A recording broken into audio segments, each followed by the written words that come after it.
El 2 de julio de 1997 se inauguraba la crisis económica más grave desde la Gran Depresión, con la caída del baht, moneda tailandesa, que cotizó por más de 10 años y se devaluó de la noche a la mañana un 25%, causó una reacción en cadena en todos los mercados de divisas, donde amenazó con llevarse por delante varios bancos de la región, mercados bursátiles e incluso economías enteras, como es el caso de Indonesia, que sufrió sus efectos durante años.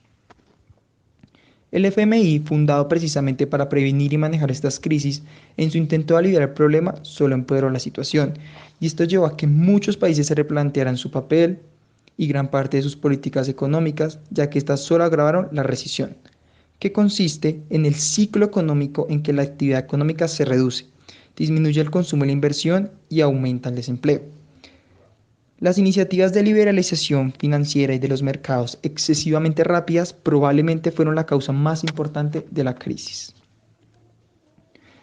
No obstante, también hubo un fuerte crecimiento económico del este asiático, donde se había reducido la pobreza más que en ninguna otra región del mundo. Su evolución fue tan impresionante que se llegó a hablar del milagro del este asiático.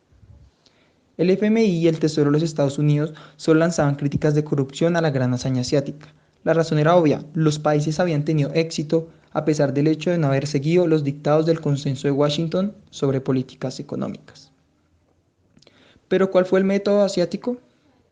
Consiste en el ahorrar exorbitantes tasas y además invertir bien sus fondos durante los últimos 30 años. La importancia de la macroestabilidad, es decir, una estabilidad económica a escala mundial, donde se enfatiza en el aumento de las exportaciones y no en la supresión de las importaciones. También como metas se encomendaron cerrar la brecha del conocimiento y la tecnología, para ello utilizaron políticas de educación e inversión. Entre tanto, con la llegada de la crisis, el FMI presionó a los países desarrollados a la liberalización de sus mercados y a la aplicación del dinero especulativo. Los líderes nacionales asiáticos temían a esto.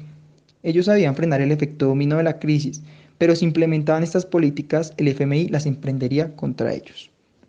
La especularización de divisas, que consiste en el acto de compra y venta de la moneda de varios países, con el fin de tomar ventajas de las tasas de cambio fluctuantes, causó grandes estragos en muchos países.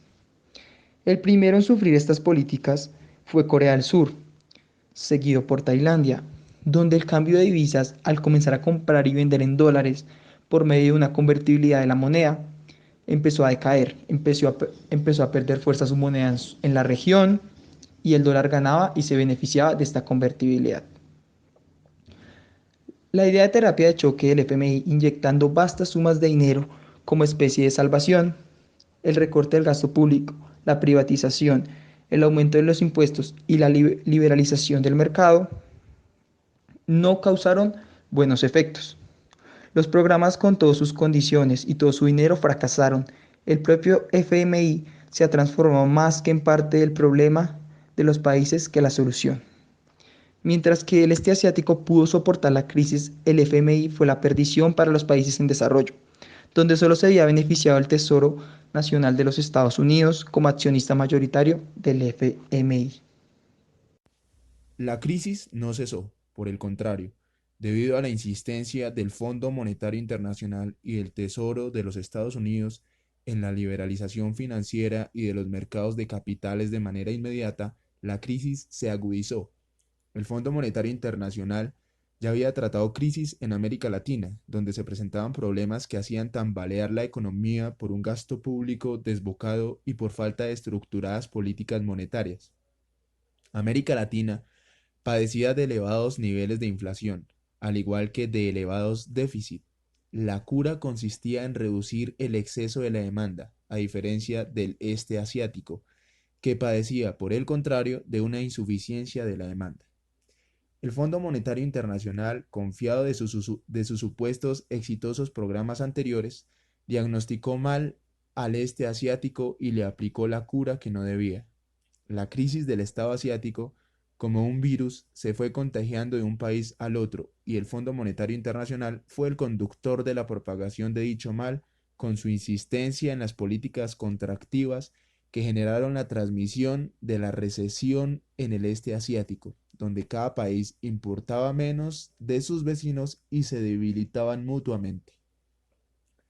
El Fondo Monetario Internacional llegó al este asiático para aplicar la cura a la crisis que tenía en agonía a aquellos países, forzándolos a subir los tipos de interés de una manera exorbitante, en niveles astronómicos, cura que pareciera bastante razonable, pero que agravó la enfermedad. Japón se mostró muy en desacuerdo con las políticas del Fondo Monetario Internacional y junto con China desafiaban el liderazgo de Estados Unidos al ser los más probables principales contribuyentes al Fondo Monetario Asiático. En 1997, Japón ofreció 100.000 millones de dólares para ayudar a crear un Fondo Monetario Asiático que financiara las medidas de estímulo necesarias. Primero el Tesoro de Estados Unidos y luego el Fondo Monetario Internacional se encargaron de aplastar dicha idea. Existe un resentimiento por el ahogamiento en su momento del Fondo Monetario Asiático.